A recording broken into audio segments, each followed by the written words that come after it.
એક મહિના ઉપરથી અમારે આ સિસ્ટમ અમે દાખલ કરી છે. અઠવાડિયાના 2 દિવસ એવા હોય છે કે જ્યારે અમે 3-4 કલાક કે 5 કલાક જેવું સાંભળતા હોઈએ છે નાગરિકોને. અને આનો એક ફાયદો એવો થયો છે કે રજૂઆતો ખાસી આવી અમને, અને દરેકની સમય મર્યાદા ફિક્સ થાય છે. ઓફિસર્સે ઓન ટાઈમ એના રિસ્પોન્સ ફાઇલ કરવા પડતા હોય છે, અને અમે એને સખત રિવ્યૂ કરતા રહેતા હોઈએ છીએ. એટલે આ મહિનાનો અમારો અનુભવ એવો થયો છે કે ઘણા નાગરિકોના પ્રશ્નો એવા હોય છે કે જેમાં જેન્યુઅનલી થોડું અમે અહીંયા બેસીને વર્કઆઉટ કરીએ તો એને ઇમિડિયેટ ડિસિઝન મળે છે. નાગરિકો એનો ખરેખર સારો લાભ લઈ રહ્યા છે. આમાં એક પ્રાથમિક દ્રષ્ટિએ 150 જેટલી આવી છે, તો આમાં ક્યાંક એવું લાગે છે કે અત્યારે પબ્લિકે પણ હવે આમાં પ્રોએક્ટિવ થવાની જરૂર છે, જે રીતના તમે આ ઇનિશિયેટિવને લીધું છે? 2-4 વસ્તુઓ છે. એક તો કોર્પોરેશનમાં કોલ સેન્ટર પણ છે, ઓનલાઈન પણ અરજી થાય અને વેબસાઇટ પણ થાય. એટલે visitor management system is one of the part of entire grievance redressal mechanism of corporation. એટલે આમ જોઈએ તો ખૂબ એક્ટિવલી લોકો આમાં ભાગ લઈ રહ્યા છે. પણ હમણાંથી એક વસ્તુ અમે નવી એ પણ કરી કે ગ્રીવિયન્સ રિડ્રેસલ ઉપર અમે ખૂબ વધારે ફોકસ આપ્યો છે. એટલે એના કારણે ઘણા લેવલ ઉપર હવે લોકો ઓછા થાય એવું પણ અમને દેખાઈ રહ્યું છે કે પર્સનલ વિઝિટ્સ બને એટલી ઓછી આમાં થાય છે. કેમ કે અમે રોજ બેસીને અમે રિવ્યૂ કરીએ છીએ કે તમામ પ્લેટફોર્મ ઉપર કેટલી ફરિયાદો આવે, એમાંથી કેટલી નિકાલ થઈને અમે હવે ઇન્ડિપેન્ડન્ટ પણ મોનિટરિંગ શરૂ કરી નાખ્યું છે.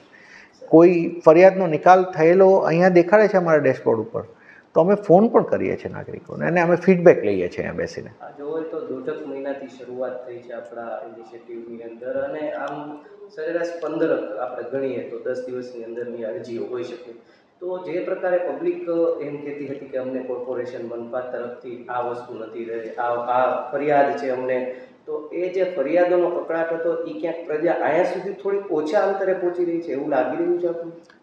મને એવું લાગી રહ્યું છે કે જે ફરિયાદોના બીજા મિકેનિઝમ છે એને અમે જે સુદૃઢ કરી રહ્યા છીએ એનું એક સારું પરિણામ અમને મળી રહ્યું છે. ફોર એક્ઝામ્પલ, લોકો કોલ સેન્ટર પર ફોન કરી અને કહે કે પાણી નથી આવતું, તો અમે એને રિવ્યૂ કરી રહ્યા છીએ કે પાણીની કેટલી ફરિયાદ આવી, એમાંથી કેટલું, એનું એક આખું અહીંયા અમે પણ મિકેનિઝમ શરૂ કરી નાખ્યું છે.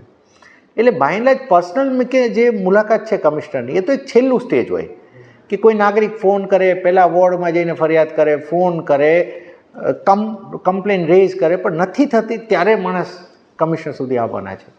હું આને એ સાઇડ ઉપર જોઉં છું કે કદાચ અમે ગ્રીવિયન્સ રિડ્રેસલમાં થોડું અસરકારક હવે વધારે અમે થઈ રહ્યા છે, જેનું એક પરિણામ આ છે.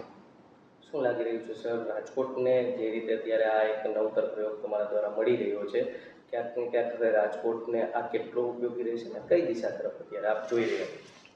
અમે કોર્પોરેશન તરીકે એક ફોકસ એઝ એ ટીમ કરી રહ્યા છીએ કે બેઝિક સર્વિસીસમાં જેટલો ફોકસ કરી શકીએ, પાણીની સુવિધા વધે, જેટલી કમ્પ્લેન્સ પાણી રિલેટેડ આવતી હોય એ ઘટે, સફાઈમાં થોડી સુવિધા વધે, કમ્પ્લેન્સ ઘટે, અને કમ્પ્લેન્સ બાબતનું જ્યાં સોલ્વ થઈ ગયેલી હોય એનું પણ રિવ્યૂ થાય બેસીને રેન્ડમલી. ભલે ઘણી મોટા નંબરમાં આવતી હોય કમ્પ્લેન, તો એમાંથી અમુક કમ્પ્લેન્સને કમિશનર તરીકે હું પર્સનલી રિવ્યૂ કરું.